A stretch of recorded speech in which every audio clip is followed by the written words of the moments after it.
purpose.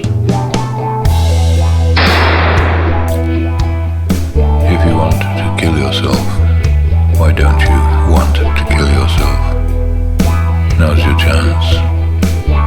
I, who greatly love both death and life, would kill myself too, if I dared kill myself.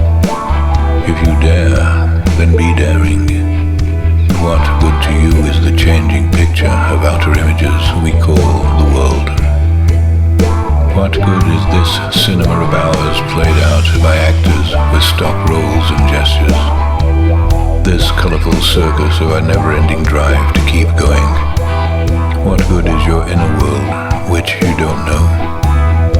Kill yourself, and maybe you'll finally know it. End it all, and maybe you'll begin. If you're weary of existing, at least be noble in your weariness. And don't, like me, sing of life because you're drunk. Don't, like me, salute death through literature. You're needed. Oh, futile shadow called man, no one is needed. You're not needed by anyone. Without you, everything will keep going without you. Perhaps it's worse for others that you live than if you kill yourself. Perhaps your presence is more burdensome than your absence. Other people's grief, you're worried about them crying over you. Don't worry, they won't cry for long.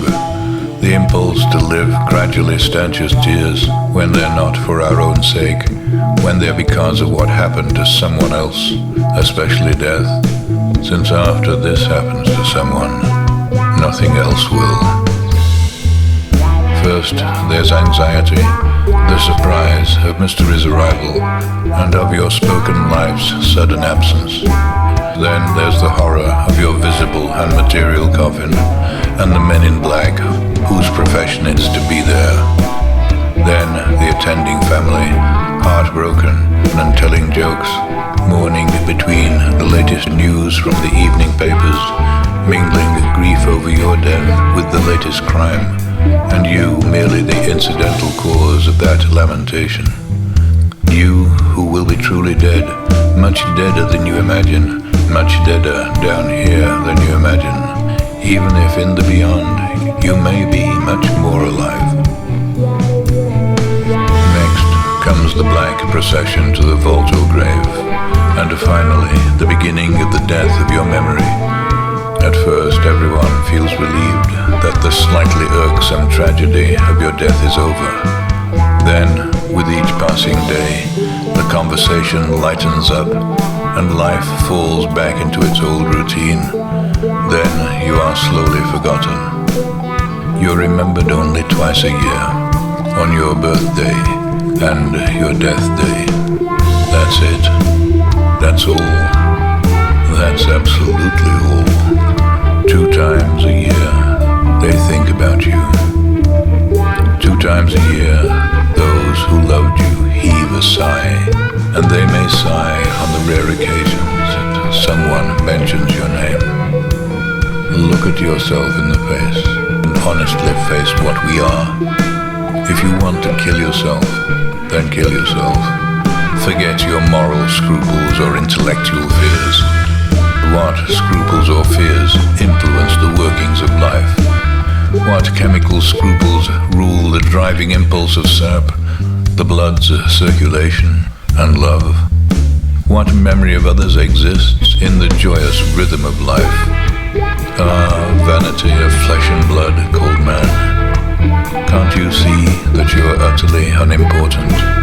You're important to yourself because you're what you feel. You're everything to yourself because for you, you're the universe, the real universe, and other people being mere satellites of your objective subjectivity. You matter to yourself because you're all that matters to you. And if this is true for you, O myth, then won't it be true for others? Do you, like Hamlet, dread the unknown? But what is known? What do you really know? Such that you can call anything unknown. Do you, like Falstaff, love life with all its fat. If you love it so materially, then love it even more materially, by becoming a bodily part of the earth and of things. Scatter yourself, O physico-chemical system of nocturnally conscious cells, over the nocturnal consciousness of the unconsciousness of bodies, over the huge blanket of appearances that blankets nothing, over the weeds and grass of proliferating beings, over the atomic fog of things, over the whirling walls of the dynamic void that is the world.